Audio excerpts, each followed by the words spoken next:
Such incidents happen in big cities. Well, that is what Karnataka minister said after a video of a woman being sexually assaulted on the streets of Bengaluru surfaced. The incident and the minister's remark has sparked a major debate about women's safety, about law and order, and about accountability of our lawmakers. The big question: when ministers justify molestation, what hope do women have?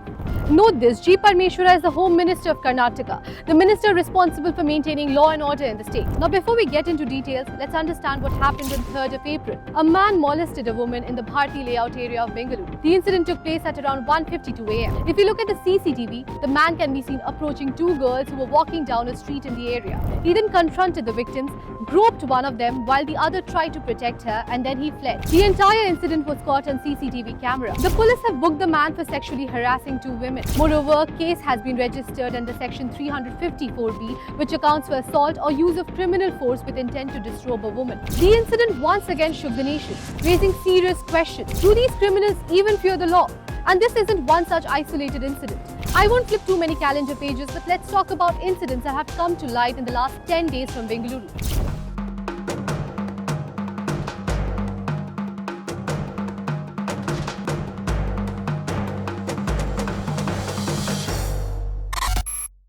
On 2nd of April, a day before the molestation incident took place, a 19-year-old woman from Bihar was raped near KR Puram railway station in Bengaluru. The woman was attacked at around 1:30 a.m. after she reached Bengaluru from Kerala.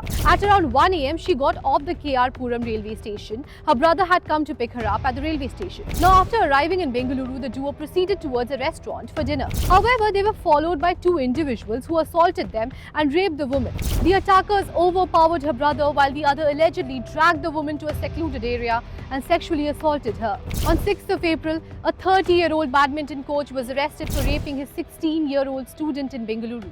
The shocking incident came to light after the victim's grandmother found an obscene photo of her on her phone. These incidents aren't just random. They form a disturbing pattern. According to CCRB data, in 2023, Bengaluru recorded 3,260 cases of crimes against women. Over 1,100 cases related to molestation. In 2024, reports of sexual harassment and abuse rose to 9%. From 2021 to 2023, the city saw 444 rape cases, with numbers rising each year. And amid all this, a minister responds by saying such incidents happen in big cities. Well, this remark made by a senior state leader wasn't just out of touch, it was dangerously dismissive. The very individual tasked with protecting citizens seemed to shrug off a grave violation as an urban norm. The backlash was immediate and widespread. Parmeshwara faced fierce criticism, not just from opposition leaders, but also from netizens and women's rights groups.